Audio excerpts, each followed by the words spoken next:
Student कैसे हैं आप लोग? अच्छे हैं। कल मैंने आपको स्टोरी ऑफ बेल्जियम पढ़ाया था पावर शेयरिंग में। आप लोगों ने सुनी थी, शायद सुनी होगी और आपको समझ भी आ गई होगी। आज पावर शेयरिंग में नेक्स्ट टॉपिक है स्टोरी ऑफ श्रीलंका। श्रीलंका की स्टोरी। अब देखिए श्रीलंका में क्या हुआ था। जैसे बेल्जियम में हुआ था उसी टाइप का कुछ श्रीलंका में हुआ था, लेकिन बेल्जियम की एंडिंग जो थी वो हैप्पी एंडिंग थी। अब श्रीलंका में देखते हैं श्रीलंका में क्या हुआ था। श्रीलंका सबको पता है कहाँ पे है श्रीलंका। श्रीलंका हमारे देश के साउथ में। श्रीलंका में क्या हुआ था, 74% लोग जो थे वो सिन्हालाज थे। ठीक है, जो कि बुद्धिस्ट थे। बुद्धिज्म 74% लोग जो थे वो सिन्हाला लैंग्वेज बोलते थे और ये बुद्धिज्म को मानते थे। इसके अलावा 18% लोग जो थे वो तमिल्स थे। ऐसे तमिल्स थे जो इसमें 18% में कुछ ऐसे तमिल्स थे जो कि इंडिया से गए थे और कुछ ऐसे तमिल्स थे जो वहां पे बसे हुए थे। तमिल से जाकर के वो काफी पहले समय से वहां पे रह रहे थे। और ये जो तमिल्स थे ये हिंदू और मुस्लिम दोनों थे। दोनों मिक्स थे। इसके अलावा 7% लोग जो थे यहाँ पे थे क्रिश्चियन लोग जो थे ये सारी भाषा बोलते थे। ये हिंदू भी, ये बुद्धिज्म भी बोलते थे, सिन्हालास भी बोलते थे और तमिल भी बोलते थे। क्रिश्चियन लोग जो थे। अब प्रॉब्लम कहाँ आई? प्रॉब्लम आई 1956 एक्ट पे। 1956 में श्रीलंका में एक्ट पास हुआ, जिस एक्ट के तहत सिन्हाला को जो था वो ऑफिशियल लैंग्वेज जो थी वो घोषित कर दी गई श्रीलंका में।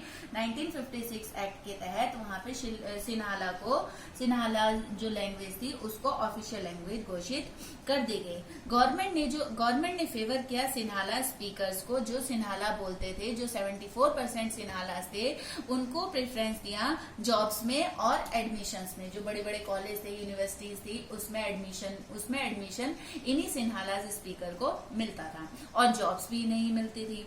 अब जो नया कॉन्स्टिट्यूशन बना था, इस कॉन्स्टिट्यूशन के तहत गवर्नमेंट जो है वो जबरदस्ती लोगों को कहती थी कि बुद्धिज्म को मानो। बुद्धिज्म को मतलब जबरदस्ती लोगों को, जो तमिल लोग थे, जो क्रिश्चियन लोग थे, जो दूसरे धर्म को मानते थे, उन लोगों को कहती थी कि जबरदस्ती आपको बुद्धिज्म ही मानना है। अब इसका इम्पैक्ट क्या पड़ा तमिल्स पे? अब अगर किसी को जबरदस्ती आप कुछ कहोगे कि नहीं आपको ये काम करना है, तो डेफिनेटली वहां तो लड़ाई युद्ध होना ही होना है। तो अब इसका प्रभाव क्या पड़ा तमिल पे? तमिल जो लोग थे इनको सबसे पहले तो अंदर से फीलिंग आई कि हम लोग जो है एलियनेशन हो गए। एलियनेशन मतलब कि हमारा प्रभाव जो है, हमारी जो वैल्यू है वो इस देश में कम होती जा रही है। अब इन्होंने सोचा, गवर्नमेंट जो थी, गवर्नमेंट ने क्या किया, गवर्नमेंट ने लैंग्वेज, कल्चर इसके संबंध में बहुत सारी पार्टीज बना दी। और इन पार्टियों का काम होता था कि ये लोगों को वॉच करे कि लोग जो है,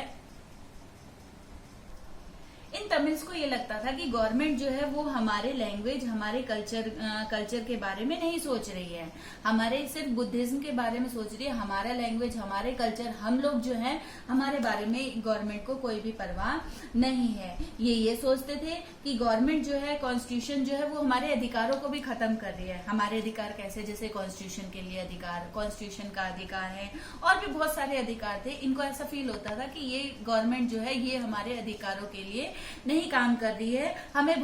इनको बहुत सारे इनसिक्योरिटी फील हो रही थी।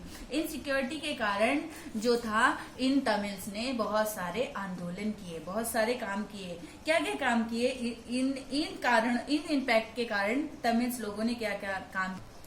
इसका रिजल्ट ये रहा कि तमिल्स ने क्या किया, तमिल्स ने स्ट्राइक शुरू कर दी। स्ट्राइक किस बात की शुरू की, अपनी इक्वालिटी को लेकर के कि हमें भी इनके बराबर जो सिन्हालेस थे उनके बराबर हमें भी इक्वालिटी दी जाए। उनकी डिमांड थी कि उनको हर चीज में उनको भी इक्वल रखा जाए और उनको भी सारी इक्वालिटी, सारी बराबरी, सारी समानता दी जाए।